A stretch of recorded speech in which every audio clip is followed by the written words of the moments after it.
Hi everybody. Today we will continue our subject English grammar and academic writing too. This is week 2 and today's lesson is so or such and adjectives plus prepositions.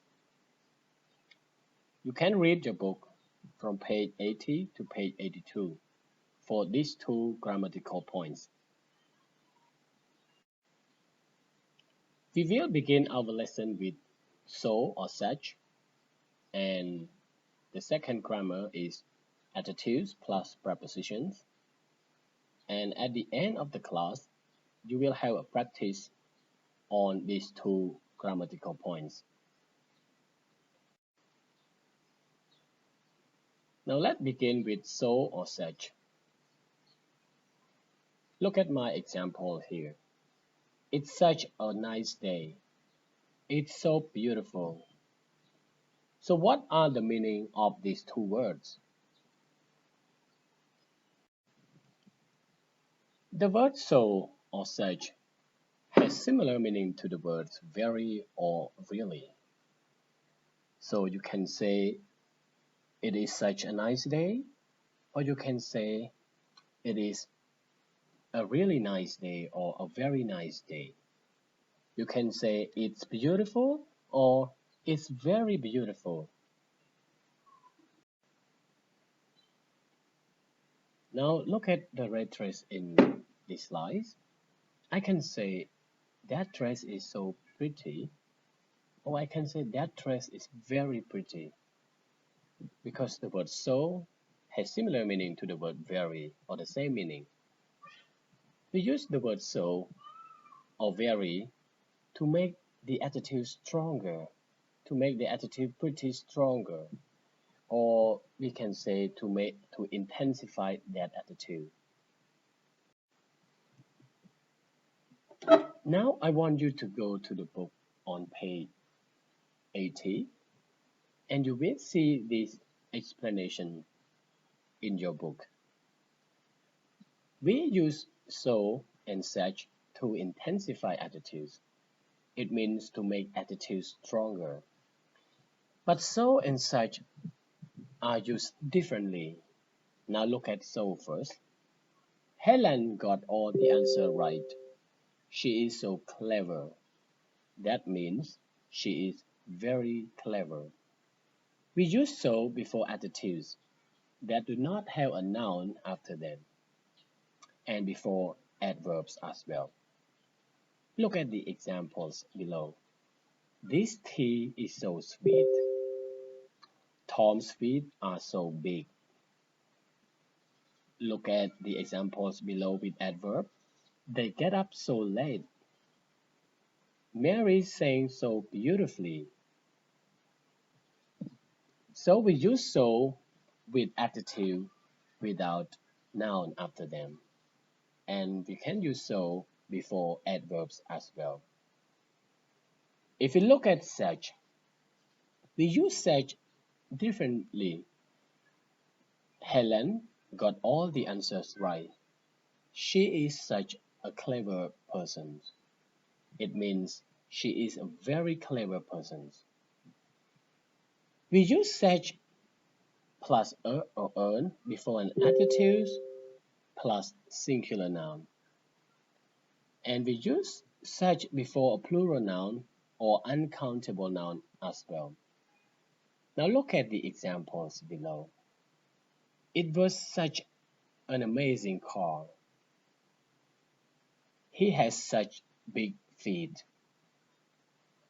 That was such excellent food.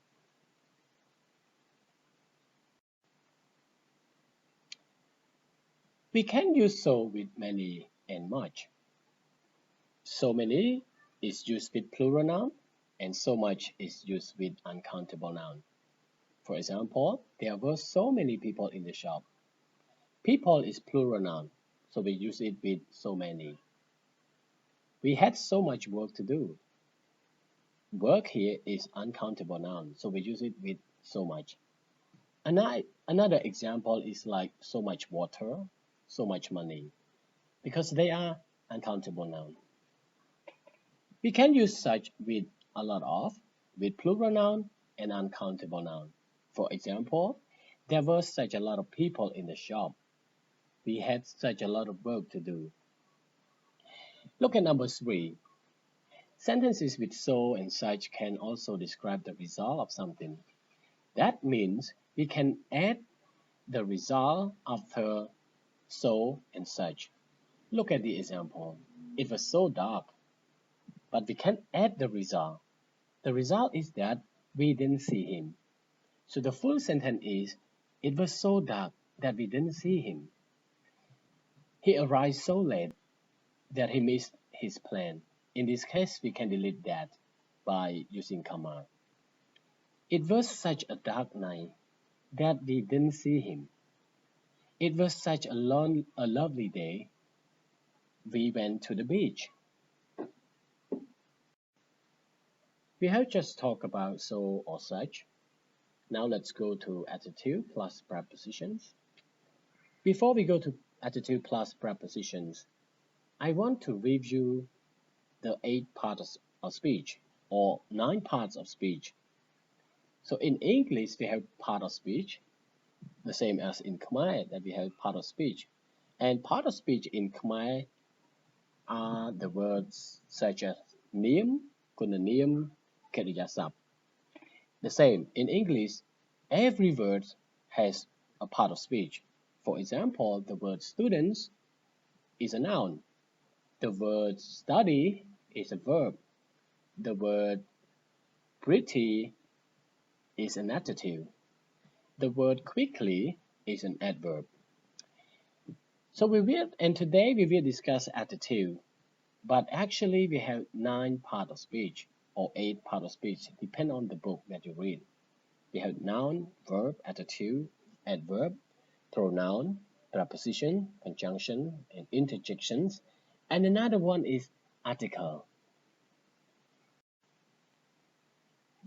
Now let's talk about adjective plus prepositions. I believe you know a lot of adjectives, but sometimes adjective can have a preposition plus noun after them.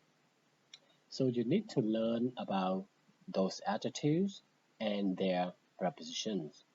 For example, I'm afraid of dogs. You can see that the adjective afraid is followed by the preposition of. And she's good at math. So the word good is followed by the preposition at. You can use it different way. She is good at English. She is good at sport. We have a lot of examples below. Afraid of, angry with, annoyed with, brilliant at, busy with, careless with, cruel to, famous for, fun of, frightened of. You can read all of these examples later. Now let's look at number 2. Some adjectives have a preposition plus ing form.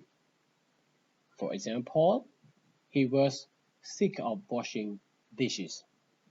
I'm not very good at running. Robert is very fond of talking. Annie is used to working at night. And there are a few adjectives can have an ing form without a preposition.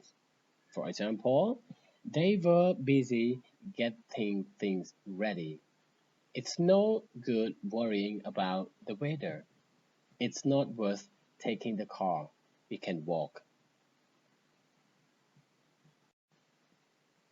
Now we have discussed so or such and adjectives plus prepositions. It is time for you to do the practice, and they are your homework. So please do it and send it to me before next week. All right, so that's all for today. Thank you very much, everybody.